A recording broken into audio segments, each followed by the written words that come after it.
off the coast of mainland Southeast Asia in the Indian and Pacific, an archipelago comprised of 17,508 islands, the world's fourth largest and populous country, Indonesia. With over 300 different native languages and ethnic groups, Indonesian literature is so diverse.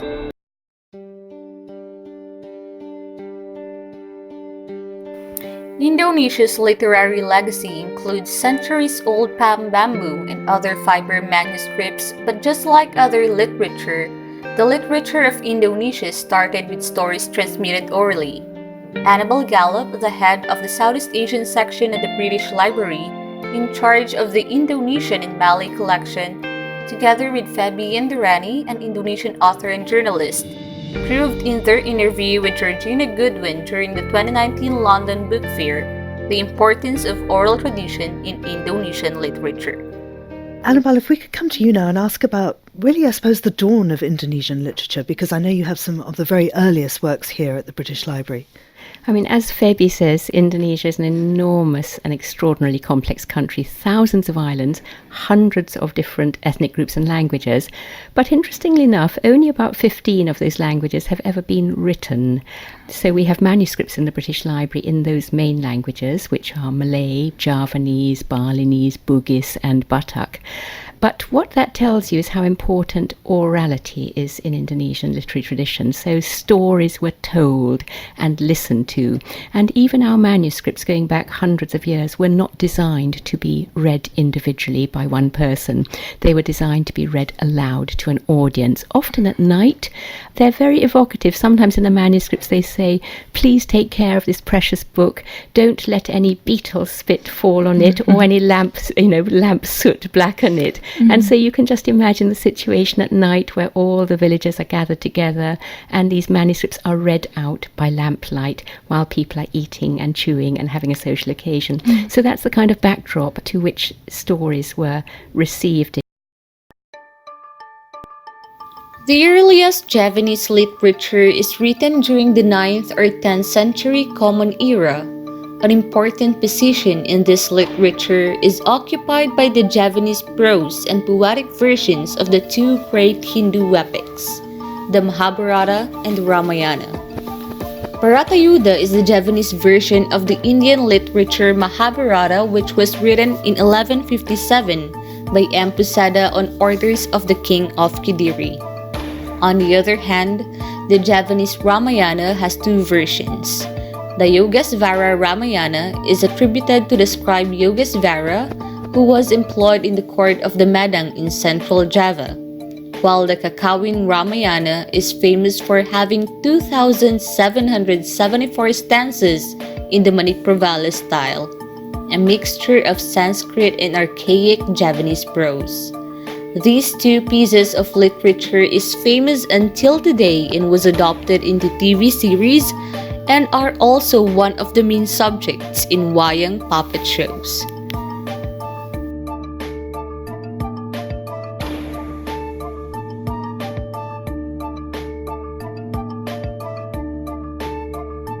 In the 14th century, during the Majapahit era, a vernacular literature based on the speech of the common people came to being. The most important work of this new literature was the Negara Kertigama, written in 1365 by Empu Pakrangka. Negara Kertigama is a long poem in praise of the king that also contained descriptions of the life of the Javanese people at that time. Although it employed a number of Sanskrit words, the style and meter were Javanese, not Sanskrit. Romances called hikayat, both in verse and in prose, also appeared. Islam reached Java in 15th century, which coincided with the decay of Majapahit kingdom. It marked the beginning of mystical religious literature, but the popular fantasy romances were able to survive by adopting a Muslim instead of Hindu guides. Muslim influence was especially fertile during the early 17th century, where Malay for the first time became an important written literary language. The literature that breeds Islam continues to grow, like Suluk Wujil by Sunan Bonang. It is a story about a smart dwarf that was an ex-servant of Majapahit kingdom. This literary piece features spiritual quest and teaching. In the 18th and 19th century, under the impact of Dutch colonial domination, the Javanese and Malay literatures declined. In the 20th century, a modern Indonesian literature arose and rapidly came into existence. Prominent poets such as Muhammad Yamin were influenced by the forms and expressive modes of Romantic, Parnassian, and Symbolist verse of Europe.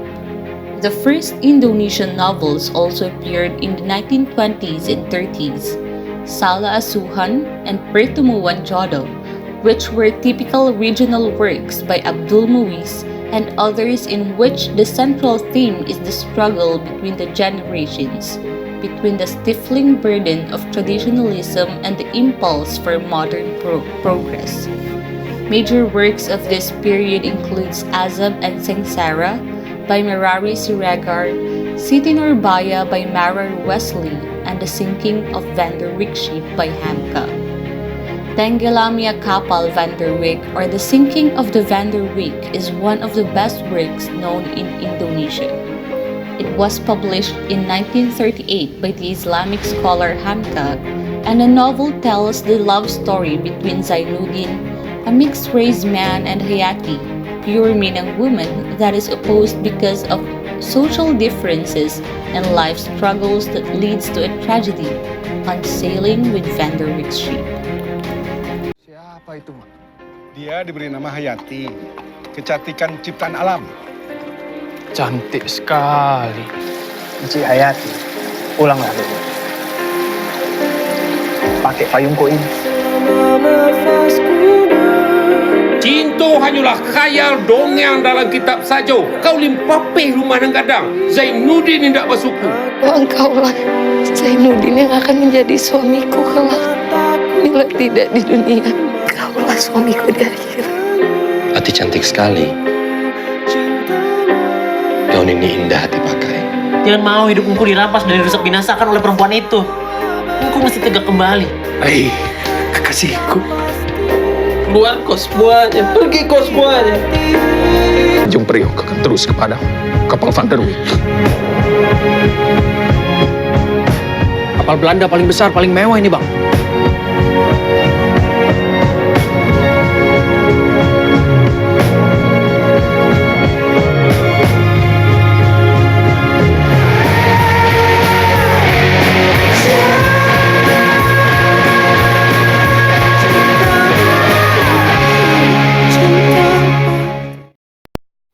In 1933, with the appearance of the review Pujangga Baru, or the New Writer, a new generation of intellectuals began to assess whether to maintain traditional values or to consciously accept Western norms in the effort to establish a modern but genuinely Indonesian culture.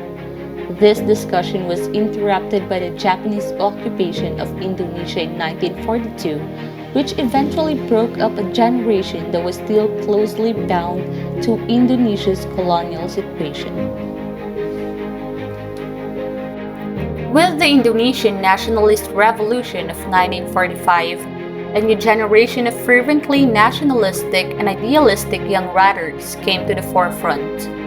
Their inspiration and leader was the great poet Chairil Anwar, who died in 1949 at the age of 27.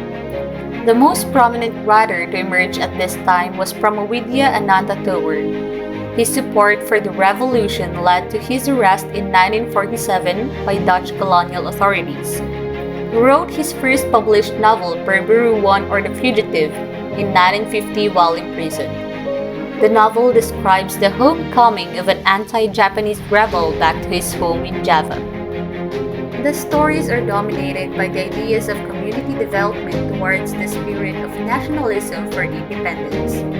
The major literary works of this period are Layar Terkembang from Sultan Takdir Alis Jabana and Armin Payne's Shackles.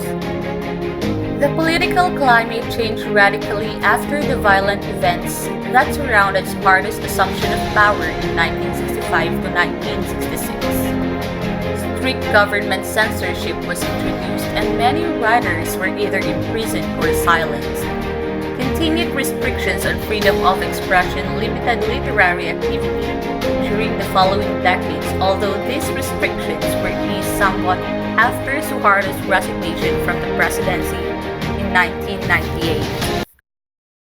So, Febi, tell us then about contemporary Indonesian literature. Are there some themes that you see coming through? I know, for instance, that the short story is a very big form there. As Annabelle mentioned about the tradition of telling story is really strong in Indonesia, and back then we usually more orally storytelling, but then it's more like it's still happening, like the orally tradition, but at the same time we also used to expressing things in more written medium as well, like you mentioned about the short story, like newspapers, and also now the digital media is they make a spaces for short stories. And if we want to talk about the theme, it's quite diverse.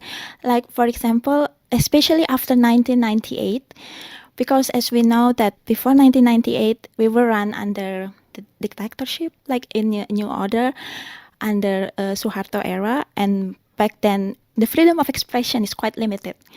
But afterwards, after 1998, the Reformation era, so there are more various topics can be expressed, like from religious issues to sexual issues, for example, woman expression, and it's quite really diverse. And the contemporary writers now, they are free to express whatever they want, and there's always a reader for that. So it becomes more fragmented, like there's always a niche for every topics that writers want to express. The reform of the state structures in political, social, and economic aspects has given a good chance towards the development of Indonesian literature. There are many new writers with novels, short stories, poems, and essays with various themes.